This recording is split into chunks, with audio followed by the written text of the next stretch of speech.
Hi, welcome to Reading with Lauren.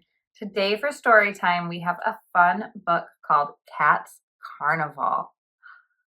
This one is, it's about a carnival that happens in Venice, Italy every year.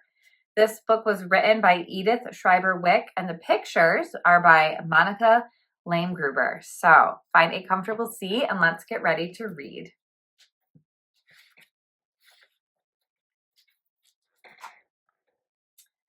Venice is a magical city, a city of mystery, a city of beauty, an unbelievable city, especially during Carnival. At Carnival time, Venice becomes one enormous masked ball. Mysterious figures, fantastic wizards, glimmering spirits, and unforgettable adventures, both real and imaginary, can be found in Venice at Carnival time.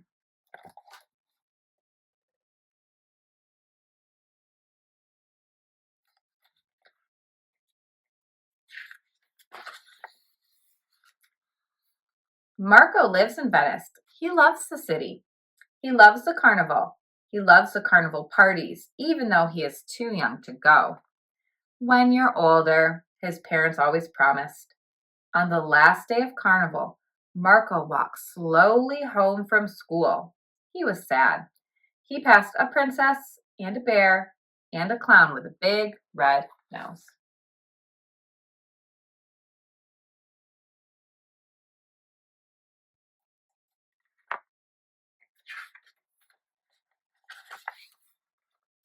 Marco saw a small orange cat with brilliant green eyes perched upon a windowsill.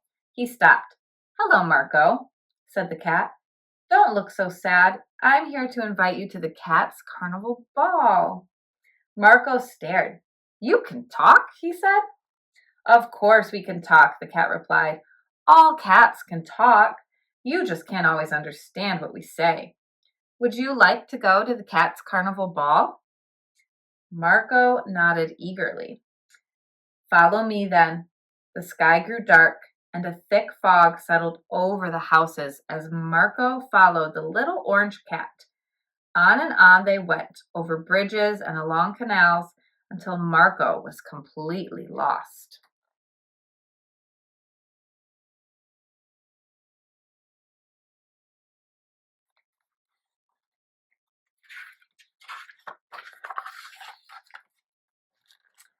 Finally, the little cat stopped. They were in front of a pair of large wooden doors belonging to an old plaza. The doors were closed. The house was dark. "Here we are," said the cat, and it began to sing. "Dance, dance, happy cats all. Dance together at the carnival ball. Let those enter, large and small, and make all merry at our carnival ball." Slowly the doors opened. Marco could hear music and laughter and the sound of voices within. A great golden star lay on the floor of the hall before them. The little cat ran lightly up the steps and into the hall. "Come on, Marco, let's get dressed." The cat sat down in the very center of the golden star and began to sing. "Golden star in house of light, guiding those who come at night.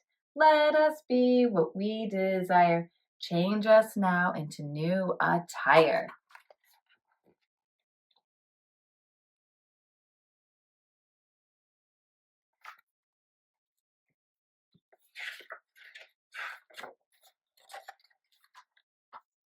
Suddenly, the cat disappeared, and in its place stood a young, red-haired girl dressed in a Columbine costume. "Come along, Tiger," she said, pointing at Marco. "My name is Columbine." "Tiger?" Marco looked down. He was wearing a thick black and orange tiger skin. He had large paws with long claws. His ears were covered with orange and black stripes, and he had a full set of whiskers. Marco thought he looked magnificent. The doors to the great ballroom opened slowly. People and animals were everywhere, all dancing in a whirlwind of color, lively music, and glorious costumes. Marco thought he was dreaming. Suddenly, a shimmering, scaly green sea monster waltzed by, stepping on Marco's toes. Ouch! It wasn't a dream at all.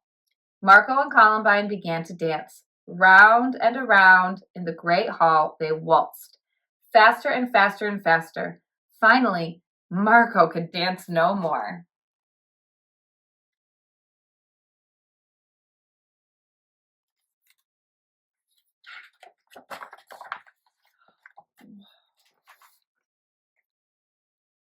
Look at all of the costumes. There's the sea monster that stepped on his toes.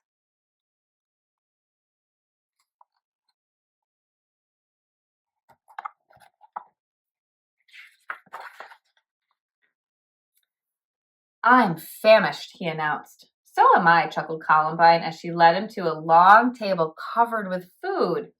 There were platters of raw fish from the fish market, salads of catnip and mouse tails, and several bowls of fresh sweet cream.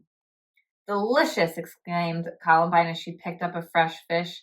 Ugh, groaned Marco. He hated raw fish. Catnip made him sneeze, and he had just remembered his mother was baking fresh cookies for dessert. I must go home, Marco cried. I'll be late for dinner. Come with me, said Columbine.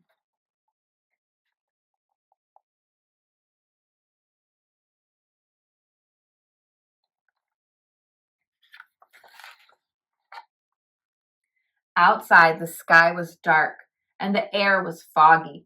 Marco didn't know where he was. He had no idea how he was going to get home. He wanted to cry. Don't worry, said Columbine. We're almost there. She began to sing. Ears alert and bodies ready. Carnival magic, fill us all. Time. Stand still as we command, or move with us wherever we call. In an instant, Marco found himself standing in front of his own house. He was dressed in his very own blue jeans and pull over and gym shoes. His tiger suit was gone. Will I ever see you again? He asked Columbine. Of course you will, she replied. You'll see me next year at carnival time, and every carnival after that, as long as you believe in magic. Good luck, Marco. And she was gone.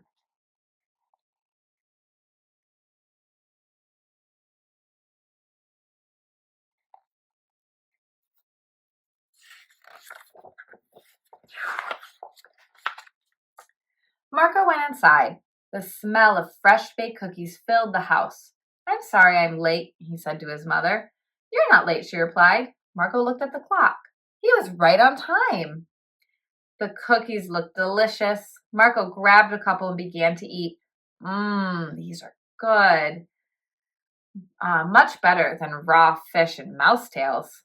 Marco, stop fooling around, said his mother.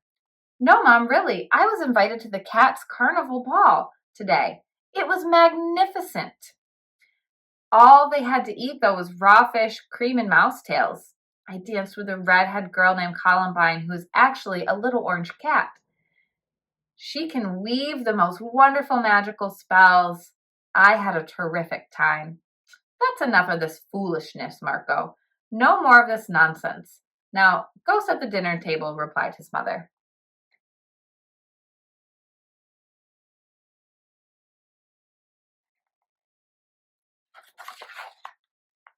The next day, carnival was over. The princess had disappeared, the clowns and witches were no more, and the magicians were gone.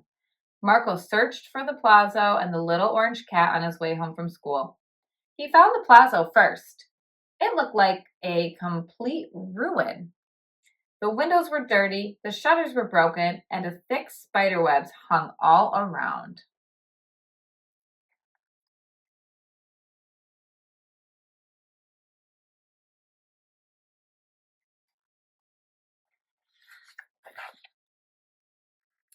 Marco climbed up and looked inside. Slowly he whispered to himself, Golden star in the house of light, guiding those who come at night. Let us be what we desire. Change us now to new attire. Meow. Marco looked up. The little orange cat sat on a stone ledge above his head. You really do exist, sighed Marco. I'll see you next carnival time. Don't forget. The little cat winked.